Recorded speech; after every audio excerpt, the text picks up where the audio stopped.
Hello students, I am Bhajan and welcome to my channel Biogene. आज हम बात करने वाले हैं about the topic of the respiration, that is the regulation of the respiration. It's a little tricky topic but I try my best to make you understand. Hope you are liking my content and it is really helpful to you. And if it is you finding it helpful to you, then please like also, share also, and subscribe also. Thank you very much. And let's we start with the regulation. मोटो हमारा वही रहेगा, NCERT हमारी base guide और जो previous NEET exams हैं वो हमारे directions रहती हैं कि कितना पढ़ाना है और कहाँ तक जाना है. ओके जी, so let's we start about the regulation of the respiration. Human beings have significant ability to maintain and moderate the respiratory rhythm. यानी कि हमारे पास एबिलिटी है to maintain and moderate means control the respiratory rhythm to suit the demands of the body tissue, and this is done by neural system. A specialized center in medulla region of the brain called as respiratory rhythm center is primarily responsible for this regulation. Another center is present in pons region of the brain called pneumotaxic centers. तो इन दो centers की हम बात करने वाले हैं आज. Can moderate the functions of the respiratory rhythm. अगर ध्यान से देखेंगे तो क्या लिखा है? Specialized center, that is respiratory rhythm center, is primarily responsible for this regulation. और जो पॉन्स का सेंटर है pneumotaxic, this is for the moderation of the rhythm centre. Okay, so now back to this. So when we talk about the regulation of the respiration, regulation of respiration or breathing, human beings have, वही line लिख रही हूँ, human beings have significant ability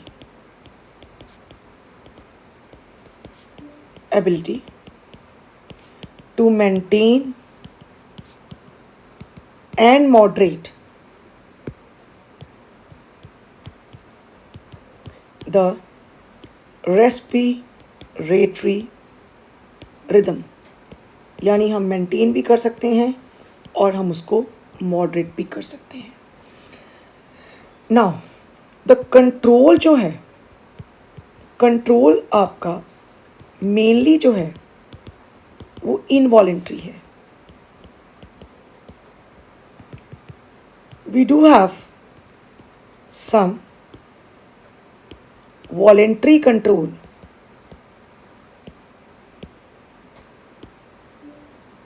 of breathing.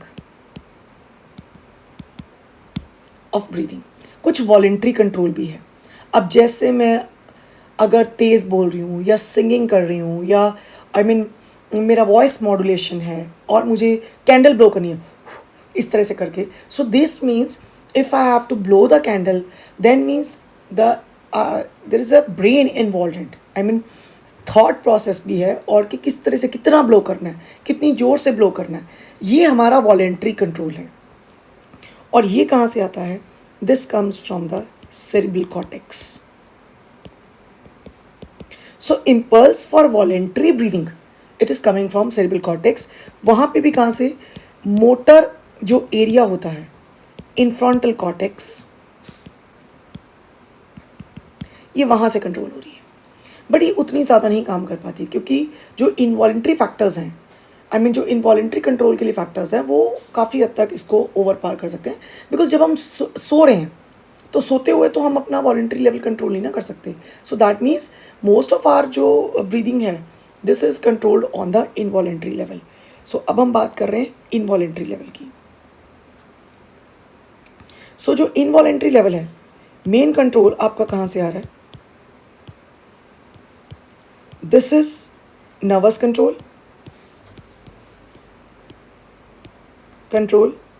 and second is your chemical control. Nervous control में we have two centers, one in medulla oblongata and second is in pons. Medulla oblongata में हमारे पास respiratory rhythm centres हैं, और respiratory rhythm centres जो हैं they are of two types, दो तरह के रिदम सेंटर्स हैं. One is the,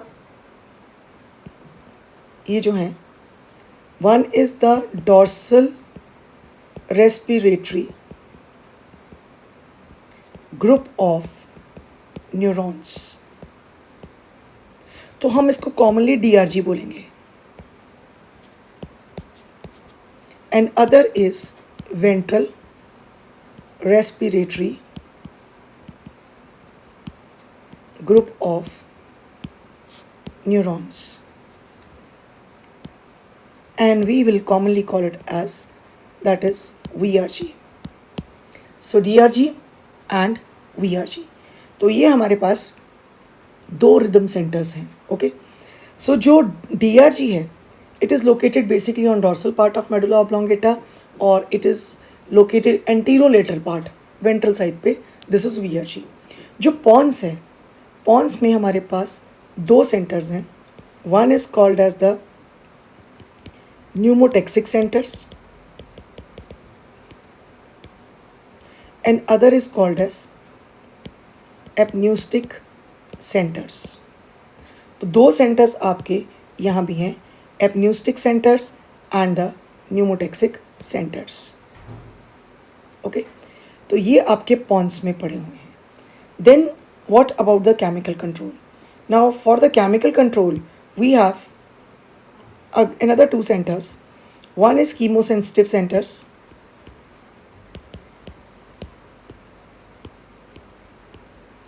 and they lie in medulla oblongata, and second is your local centers, और हम कह सकते हैं carotid bodies and aortic bodies. So they are basically, ये क्या चीज़ है, ये लोकल कंट्रोल है आपका.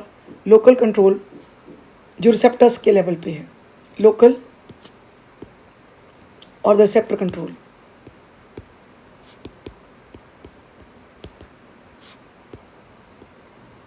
ये इस लेवल पे आकर काम करेगा आपका. Okay, so one by one I will talk about this. One is my nervous control and second is my chemical control. Okay, so here I have a diagram which is basically depicting the different types of control. तो इसको मैं थोड़ा बाद में explain करती हूँ. पहले I'll talk about your control, जो nervous control है उसमें I'll talk about medulla oblongata. तो nervous control में I'll talk about medulla oblongata and then I will talk about pons. Medulla oblongata, it has respiratory rhythm centers. There are two type of rhythm centers. क्या काम करते हैं इसका? They initiate and maintain. जो initiation हो रही है यानी सांस का शुरू होना और आना जाना, initiation and maintenance of respiratory rhythm, यानी ये आपकी सांस को शुरू करते हैं और मेंटेन करते हैं. So they initiate and maintain the respiratory rhythm. So इस तरह से ये अपना काम कर रहे हैं. एक तो ये फंक्शन हो गया. अब जो ये रिदम सेंटर्स हैं, ये बेसिकली मैंने जैसे बताया कि दो तरह के हैं. They are DRG and VRG. तो ये कैसे काम करते हैं? Basically one is your DRG and second is your VRG. तो यहाँ पे आपके पास DRG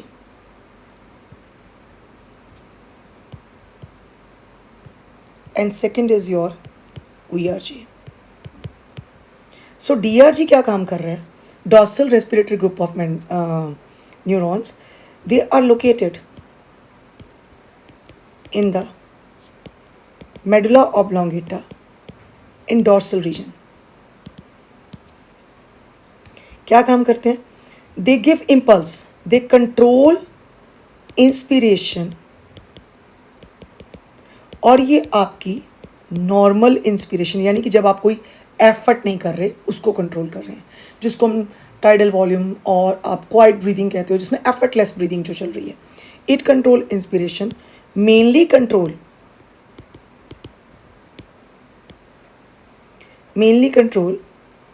फ्रैनिक मसल्स. तो जो फ्रैनिक मसल्स हैं उनको ये कंट्रोल कर रहे हैं, यानी कि डायफ्राम के मसल्स को, and also external inter coastal. But mind you one thing, आपकी 75% जो नॉर्मल ब्रीदिंग है वो आपकी डायफ्राम के मसल्स यानी कि फ्रैनिक मसल से ही हो जाती है. That is a principal inspiratory muscle. तो इसका मेन रोल वहाँ पे है. तो DRG ये क्या उस पर काम कर रहा है, but mainly it is controlling your phrenic muscles. Then we come to VRG. So what is the role of VRG? जो VRG है, it is basically working on your both inspiration and expiration. So VRG जो है, VRG control both inspiration and expiration depending upon the group of neurons stimulated. तो depend करता है कि इसमें कौन सा ग्रुप आपका स्टिमुलेट हुआ है, उसके बेस पे ये जो है वो आपको बता देता है कि भाई ये इंस्पिरेशन कंट्रोल करेगा कि एक्सपिरेशन. जो एफर्टलेस ब्रीदिंग है यानी जो नॉर्मल ब्रीदिंग चल रही है उसमें ये रोल प्ले नहीं करता. तो मेनली प्ले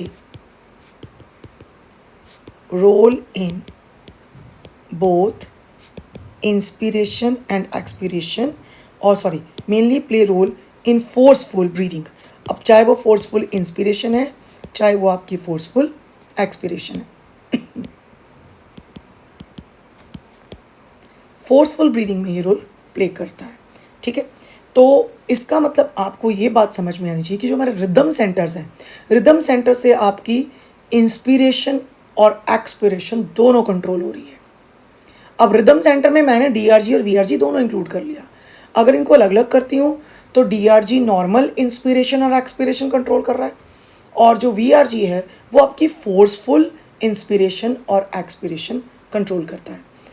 अब जब हमने बात करी थी कि आपके जो ह्यूमन बींग्स में ये एबिलिटी है कि वो अपनी जो रेस्पिरेशन है उसको अपने डिमांड्स के हिसाब से चेंज कर सकता है, तो वो डिमांड कैसी है, लाइक मॉडरेशन क्या है.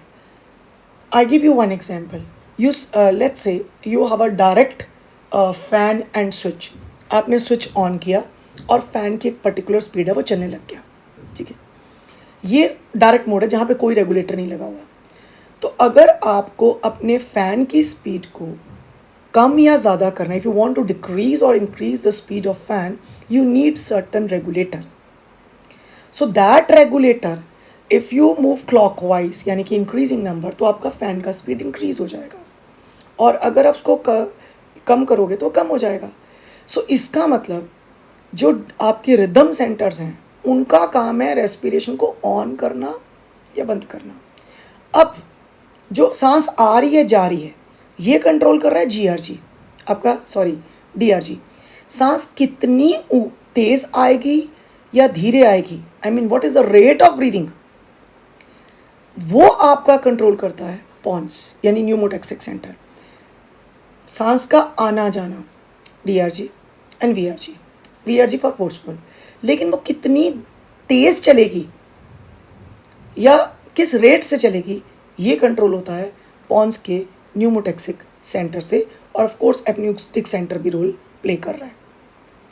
तो ओके, अगर मैं इस ग्रुप में देखती हूँ, ये डायग्राम आपके पास देखती हूँ, तो ये मेरा DRG है. and here is your VRG. You can see this is medulla oblongata. So what is the role of DRG?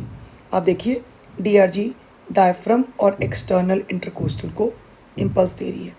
तो ये जो है इम्पल्स जा रही है. इम्पल्स किसको गई? ये आपका डायफ्रम को गई और ये आपकी गई एक्सटर्नल इंटरकोस्टल्स को. Okay, what about VRG? अब देखो, जब DRG ने पॉजिटिव स्टिमुलस दिया VRG को, DRG तो ऑन होना ही है फोर्सफुल में भी, तो VRG ने क्या किया? VRG आपके अब एक्सेसरी रेस्पिरेटरी मसल्स और इंटरनल इंटरकोस्टल्स, ये डिपेंड करता है कि आप जो फोर्सफुल ब्रीदिंग होती है, बिकॉज फोर्सफुल ब्रीदिंग में हमारे पास कुछ एक्स्ट्रा मसल्स भी इन्वॉल्व होते हैं. सो जो एक्स्ट्रा रेस्पिरेटरी मसल्स की मैं बात कर रही हूँ, ये यहाँ पे थोरेसिक दिखाया हुआ है. External respiratory muscles, they are located और they are present in neck, shoulder and abdominal region. So role in forceful breathing. अब चाहे वो इंस्पिरेशन भी हो रही है, चाहे वो एक्सपिरेशन भी हो रही है, तो उनको जो इम्पल्स जा रही है वो VRG उनको तो देगा प्लस VRG इधर भी देगा. ओके, तो मतलब इंस्पिरेशन के लिए भी जानी है और एक्सपिरेशन के लिए भी जानी है. इसके लिए आपको जो इंस्पिरेशन और एक्सपिरेशन है, मेरा लेक्चर पड़ा हुआ, आप उसमें देख सकते हैं कि इंस्पिरेशन के लिए कौन से मसल्स हैं और एक्सपिरेशन के लिए कौन से मसल्स होते हैं और फोर्सफुल एक्सपिरेशन के लिए कौन से मसल्स हैं. तो ये उनको रोल प्ले कर रहा है. मतलब कि आप देखिए, जब नॉर्मल ब्रीदिंग की बात करते हैं, इंस्पिरेशन हुई, मसल्स कॉन्ट्रैक्ट किए, फ्रैनिक मसल्स कॉन्ट्रैक्ट किए और आपका एक्सटर्नल इंटरकोस्टल मसल्स भी कॉन्ट्रैक्ट करते हैं. आपकी जो थोरेसिक कैविटी है उसका वॉल्यूम इंक्रीज हो जाता है, एयर अंदर आ जाती है. ये इंस्पिरेशन है. अब जब इम्पल्स ख़त्म होगी, मतलब जो न्यूरॉन्स इतनी देर में स्टिमुलेट हुए उन्होंने मसल्स को स्टिमुलेट किया और इंस्पिरेशन हो गई. अब न्यूरॉन्स का स्टिमुलेशन टाइम ख़त्म हो गया, मसल्स रिकॉयल कर गए, एक्सपिरेशन हो गई. इसीलिए हम इंस्पिरेशन को एक्टिव और एक्सपिरेशन को क्या कहते हैं? पैसिव कहते हैं, जहाँ तक नॉर्मल ब्रीदिंग कंसर्न है, एफर्टलेस ब्रीदिंग. लेकिन जब हमें फोर्सफुल करनी है तो हमें एक्स्ट्रा एफर्ट लगाने पड़ते हैं. उस टाइम पे हमारे ये जैसे पैक्टोरलिस मेजर है, स्केलीन मसल है, हमारे पास we have another shoulder muscles में और भी मसल्स हैं, रेक्टस एब्डोमिनस है, ये हमारे एब्डोमेन के मसल्स हैं. ये डिफरेंट रोल प्ले करते हैं. खासकर इंस्पिरेशन जब फोर्सफुल करनी है तो एब्डोमिनल मसल्स जो हैं वो खासकर जब आपने फोर्सफुल एक्सपिरेशन करनी है along with internal intercostal muscles, तो ये रोल प्ले कर रहे हैं उस टाइम पे. Anyway, so now coming back again, हम जिस पे बात कर रहे थे अपनी, तो DRG का रोल हो गया, VRG का रोल हो गया. अब जो DRG के न्यूरॉन्स हैं, एक एवरेज न्यूरॉन्स जो हैं, खासकर जो DRG न्यूरॉन्स हैं, यहाँ पे neurons average remain active for 2 seconds. तो ये एक पॉइंट हमने साथ में डिस्कस कर लिया कि भी एवरेज ये आपके 2 सेकेंड के लिए रहते हैं. और जो आपके एक्सपिरेटरी न्यूरॉन्स हैं remain active for average 3 seconds. तो आप ये देखिए, ये एक एवरेज की बात कर रहे हैं. ऑफ कोर्स ये जो 3 सेकेंड का है ये फोर्सफुल के साथ रिलेटेड हो जाता है. तो एक एवरेज कर ले बात कर रहे हैं कि भी हाँ, अगर फोर्सफुल है तो वो 3 सेकेंड से ऊपर भी एक्टिवेशन जा सकती है जब आप फोर्सफुली एयर को एक्सपायर कर रहे हैं. तो एक एवरेज ब्रीदिंग के लिए हम 2 और 3 का सेकेंड्स का जो टाइम जो है पीरियड लेके चल रहे हैं. Now we next come to, अब बारी आती है हमारे पास, ये तो हो गया medulla oblongata, then we come to pons. तो जब हम पॉन्स की बात कर रहे हैं,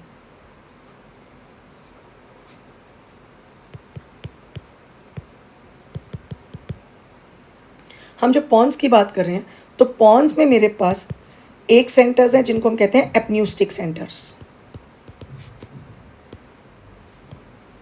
इनका मेन काम है, they control pneumotaxic centres as well as depth of breathing and long breaths, they generally increase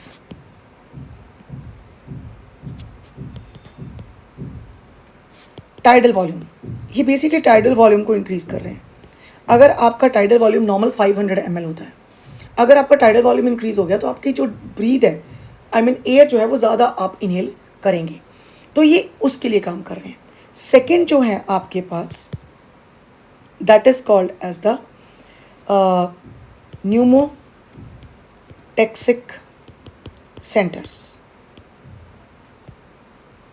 pneumotaxic centres ये काफ़ी इंपॉर्टेंट है. दे मॉडरेट और control the rate of breathing. कैसे, किस तरह से ये रेट ऑफ ब्रीदिंग को कंट्रोल कर रहे हैं? They act as switch off point for inspiration, or I can say they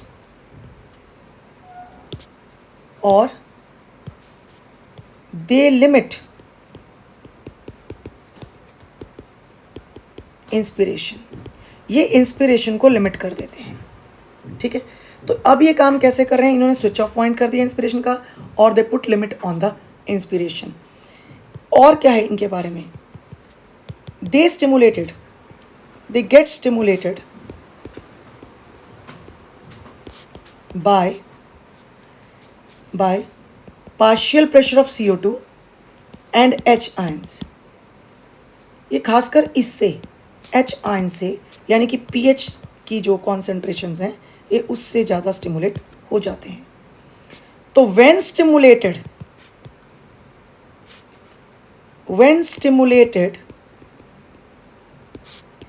they switch off or they put limit, they reduce the inspiration time. इन्होंने इंस्पिरेशन के टाइम को ही क्या कर दिया? लिमिट कर दिया. They can reduce inspiration time to 0.5 seconds, up to 0.5 seconds.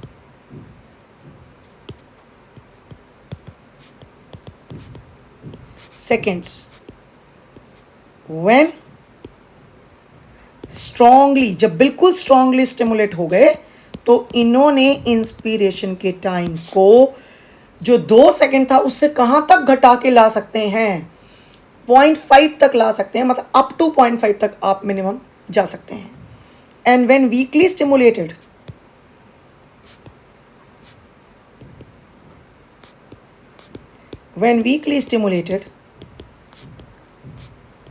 can even increase inspiration time to up to 5 seconds. मतलब आप बढ़ा भी सकते हैं.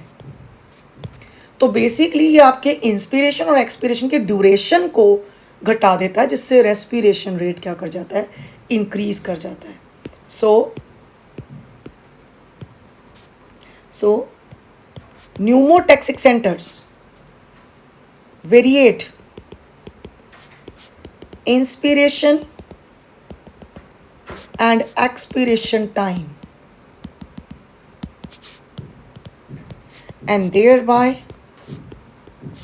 rate of breathing. I hope it is clear.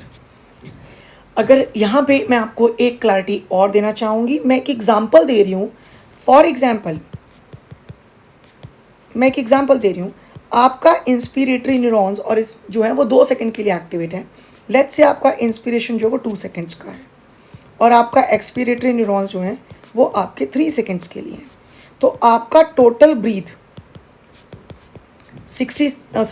आपका टोटल ब्रीथ जो था वो आपका 5 सेकेंड्स का बन गया। अब हम कह रहे हैं कि 5 सेकेंड में अगर आपकी 1 ब्रीथ है तो 60 सेकेंड्स में आपकी कितनी ब्रीथ्स आ गई? This is approximately 60 divided by 5, so that means आपकी आ गई 12 ब्रीथ्स। आई मीन हम एवरेज रेट कितना लेके चलते हैं? 14 से 16, 12 से 14 और इवन 16 से 18, तो 12 से 18 के बीच में वेरिएशन है। ज़्यादातर जो कैलकुलेशंस है वो 12 या 14 के साथ ही की जाती हैं, सो 12 और 14। ओके, अब मान लो आपका पीटीसी स्टिमुलेट हो गया, स्टिमुलेटेड स्ट्रांगली, स्ट्रांगली का मतलब वो मैक्सिमली चला गया। अब मैक्सिमली चला गया तो ये रेट अप्रॉक्सीमेटली 0.5 सेकेंड आ गया आपका। और अगर मैं इसको देखूं तो वेरिएशन ऑलमोस्ट ये समझ लीजिए, अगर ये 2 है तो 2 का डबल 4 हो गया, तो अगर मैं 3 ले रही हूँ तो 1.5 टाइम्स का फ़र्क तो है ही है। सो दैट मीन्स अप्रॉक्सीमेटली ये 0.75 के आसपास हो गया। फॉर एवरेज कैलकुलेशन मैं इसको 0.7 ले लेती हूँ, तो ये मेरा बन गया 1.2 का, यानी इतने सेकंड्स की आपकी एक ब्रीथ आ गई। अब आप लगा लीजिए 61.2, so this comes out to be approximately 50 breaths. तो आप देखो जो रेट 12 का चल रहा था वो इंक्रीज होके कहाँ पे पहुँच गया? 50 पे पहुँच गया। क्यों पहुँच गया? क्योंकि इसने इंस्पिरेशन का टाइम घटाया, एक्सपिरेशन नेचुरली घट गया, टोटल ब्रीथ टाइम घट गया, तो आपका जो रेट था वो बढ़ गया। जैसे हम रेगुलेटर ज़्यादा बढ़ाते हैं तो वो आपका रोटेशन टाइम जो था वो बेसिकली स्पीड बढ़ा दिया, तो रोटेशन टाइम आपका पर रोटेशन टाइम कम हो गया, लेकिन नंबर ऑफ रोटेशंस आपकी बढ़ जाती हैं इन अ गिवन टाइम पीरियड। तो इस तरह से इन्होंने भी काम किया। सो ये तो हो गया हमारा नर्वस कंट्रोल। एंड नाउ एक क्विक रिव्यू में हम बात करते हैं। ये हमारे पास मेडुला ऑब्लोंगेटा, जिसमें मैंने बात करी डीआरजी और वीआरजी की। पॉन्स में I have talked about 2 centres, one is the pneumotaxic centres जो कि रेट को कंट्रोल कर रहे हैं, और specially they are stimulated by partial pressure of carbon dioxide and H concentration. And second is your apneustic centres. तो ये basically क्या हो रहा है कि जो आपके पॉन्स हैं जब वो स्टिमुलेट हो जाता है तो ये PTC when stimulated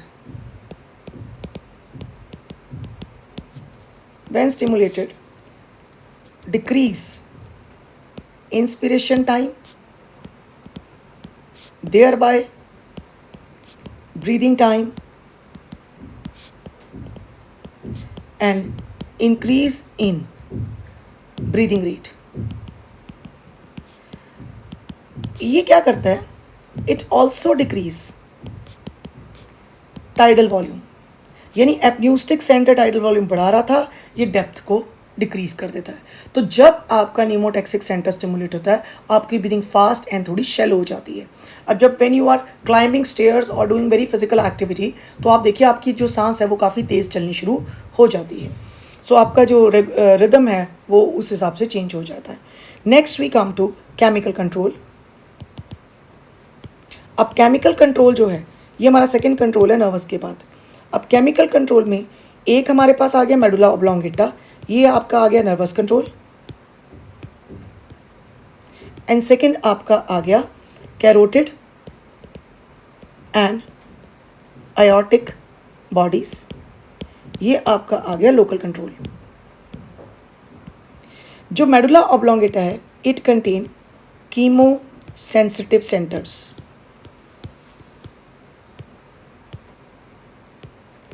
Chemosensitive centers. These centers are located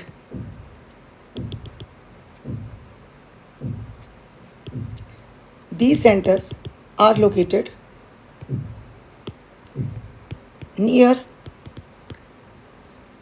rhythm centers. So chemosensitive centers located near rhythm centers. तो ये रिदम सेंटर्स के पास लोकेटेड हैं। ओके, तो ये कैसे काम कर रहे हैं? व्हेन स्टिमुलेटेड, कब stimulated? By your partial pressure of oxygen, by high PCO2 and H ions. उससे जब स्टिमुलेट होते हैं, send signals to signals to respiratory rhythm center RRC to make necessary changes to suit the demand of the body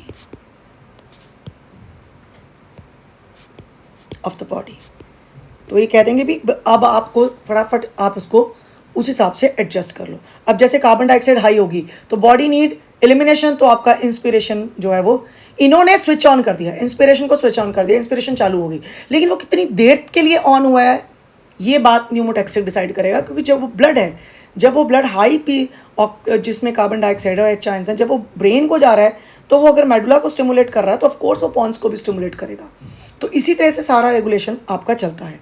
जो aortic bodies और carotid bodies हैं ये कहाँ पे हैं? They are located on the aorta and carotid branches. जो carotid artery होती है उसकी जो ब्रांचेस होती हैं उनमें लोकेटेड हैं। दे आर पैरिफेरल रिसेप्टर्स, बाहर की साइड पे होते हैं, सो पैरिफ्री पे हैं, तो पैरिफेरल रिसेप्टर्स हैं। व्हेन स्टिमुलेटेड तो ये भी कब स्टिमुलेट होते हैं? Because of the high PCO2 and high H ions, यानी लो pH। एसिडोसिस हो गया, जब एसिडोसिस ऑफ ब्लड हुआ है। What is acidosis of blood? Blood में का जैसे अब कार्बन डाइऑक्साइड ज़्यादा हुई तो कार्बोनिक एसिड ज़्यादा बनेगा, कार्बोनिक एसिड ज़्यादा बनेगा तो H आयन ज़्यादा रिलीज होंगे, तो ब्लड जो है वो एसिडिटी की तरफ चला जाता है, तो उसको एसिडोसिस कहते हैं। तो peripheral receptors when stimulated send impulse to rhythm centres. इन्होंने भी इंपल्स किसको भेज दी? रिदम सेंटर्स को भेज दी। किसके लिए भेज दी? To make necessary changes as per demand of the body. तो बॉडी की डिमांड के हिसाब से उसने सारी एडजस्टमेंट्स कर दी। So role of oxygen is insignificant over here, insignificant, जबकि आपका रोल है, role of CO2 is quite significant. तो ये जो रिसेप्टर्स हैं बेसिकली कैरोटिड और आपके आयोटिक रिसेप्टर्स, तो अब ये जो रिसेप्टर यहाँ बैठा है, अब ये कैसे स्टिमुलेट हो रहा है? बिकॉज ये आपके हार्ट में, this is your heart, heart में से ये निकला आपका डॉर्सल अयोटा, और इस डॉर्सल अयोटा से this is your right carotid, right common carotid, और इसकी आगे जाके दो ब्रांचेस हो जाती हैं इस तरह से।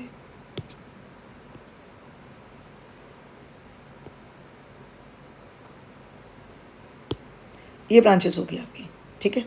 अब आपका यहाँ पे ये ब्रांचेस हो गई, और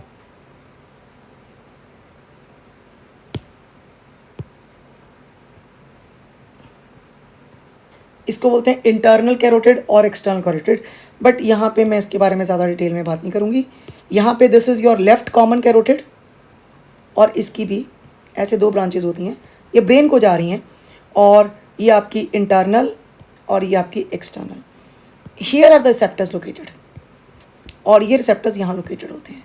सो these are aortic receptors and these are your carotid receptors.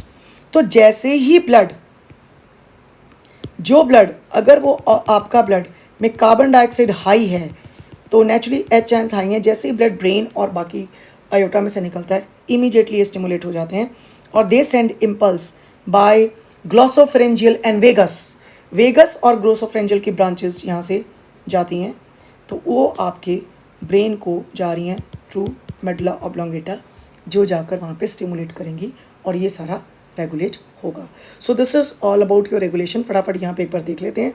Neural signals, हम पॉन्स की बात कर रहे थे, can reduce the duration of inspiration and thereby alter respiratory rate. तो स्विच ऑफ कर दिया इसने, इंस्पिरेशन की लिमिट पुट ऑन कर दी। A chemosensitive area is situated adjacent to rhythm center, highly sensitive to CO2 and hydrogen ions. Increase in these substances can activate these centers which can signal किसको, rhythm centers को, यानी DRG और VRG दोनों को, depending upon situation क्या है. लेकिन naturally जब आप सीढ़ियाँ चढ़ रहे हो या एक्सरसाइज कर रहे हो तो फोर्सफुल वाली सिचुएशंस ज़्यादा हैं. To make necessary adjustment in respiratory process by which these substances can be eliminated. Receptor associated with aortic and carotid arteries. Aortic arch and carotid arteries also recognize changes in CO2 and H ion concentration and send signals to rhythm centers. आपने एक देखा, अगर chemical वाला हो रहा है वो भी रिदम को, कीमोसेंसिटिव सेंटर वो भी रिदम को, इवन न्यूमोटैक्सिक वो भी रिदम को. ये रिदम सेंटर के पीछे क्यों पड़े हुए हैं सारे? बिकॉज रिदम सेंटर से ही आपका मेन इंस्पिरेशन चालू होना है. अगर बॉडी में कार्बन डाइऑक्साइड ज़्यादा है तो उसको एलिमिनेट करने के लिए सांस लोगे तो सांस तभी छोड़ोगे ना, because oxygen will come inside body, because CO2 is more and oxygen is less. That is why सारे धक्का मार रहे हैं उसको, because you get on. The role of oxygen in the regulation of respiratory rhythm is quite insignificant. So that's all with the respiration. Thank you very much and hope आप इसको देखेंगे और इसको लाइक भी करेंगे और ये आपको हेल्प भी करेगा to understand. I have tried my best to make you understand. Thank you very much. Stay safe.